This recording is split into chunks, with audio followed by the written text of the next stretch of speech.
Jay, for Let's real, talk though. tennis. Have you played tennis, Key? Seriously. Let's not get into that. Let's just I want to see talk you on a about, tennis court. Let's talk Headband about and everything. Let's talk about the top queen tennis player of all times. Take it away, Max. For real, before we get into that. Okay. The reason I set it up like that, Jay, is because tennis is a big deal to you, right? You grew up playing, right? I mean, my dad, I grew up going down, hitting balls off the wall, getting balls, after he served, watching him play for hours. It was my first sport. It's my first love. I mean, your first love is sports tennis. Ivan Lendl, McEnroe, Borg. McEnroe, Borg was a little before your time, but Borg, But, I mean, historian of the game. I love Max Kellerman, man. It's my dad's time, right? Levi Washington, a lot of that stuff. Arthur Ashe is a little before your time. I mean, I grew up going to the U.S. Open. You can't know who they are and know history, That's what I'm right? saying. No, I'm not saying that. See, I'm that's saying another slight dig. Jay is talking about the experience of actually watching it as it's happening. That's why I said Borg. When you said Lendl and McEnroe, those are guys you're putting your eyes on. Yeah, when I say Borg, whoever, that's a little before you were aware of what. Okay, but my dad made me aware of all that stuff. So go ahead, Jay Agassi. Sampras. That came a little later. So what did it mean to you to see Serena Williams, who is the underdog, who is playing the second-seeded player in the world? At her age, about to turn 41 years old, strongly hinting that this will be it, that she will retire after the Open, win. Her game is still coming into form, and that's the scary part about this whole situation, Max and Key, is that I'm watching the first set, and she's able to get through the first set after winning it 7-6.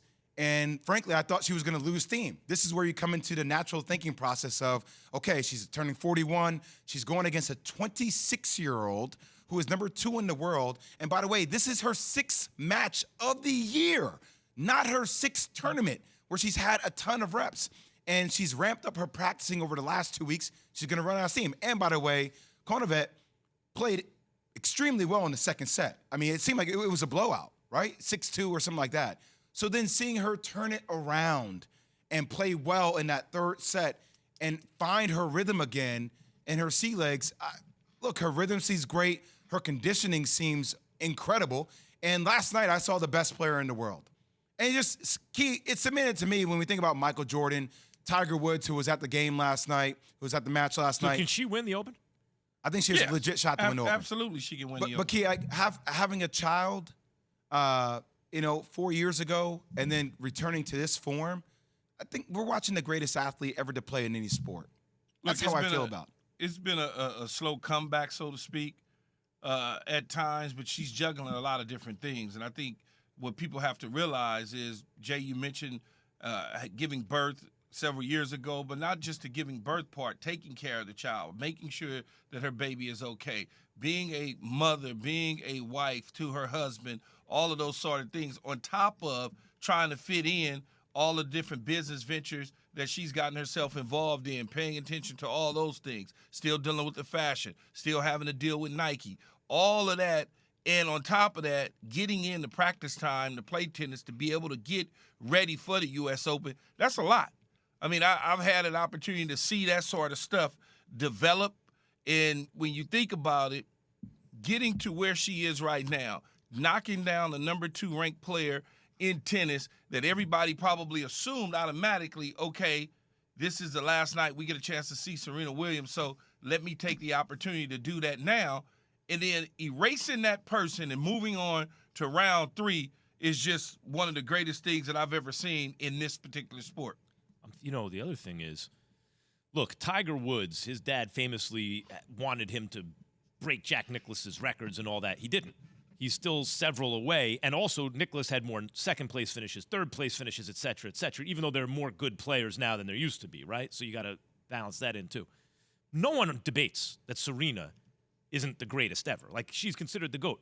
Now, Margaret Court has 24 Grand Slam wins. Serena's sitting on 23. This would be 24, right? Wouldn't this tie the all-time record? I mean, look, supposedly there's a documentary in the work, too, called Chasing 24. So you can only imagine the kind of pressure that every time she goes out to the court, expectations are for her to win. But it also, going through those ups and downs. It also leads to the question, though, wait a minute.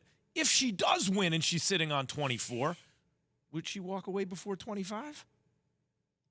Yeah, but one of the things that Serena talked about in is real is she has nothing to prove to anybody, not even herself. She's already proved to herself that she could be the greatest tennis player of all time and win multiple tournaments and things of that nature. And that's why she said last night she doesn't have anything to prove.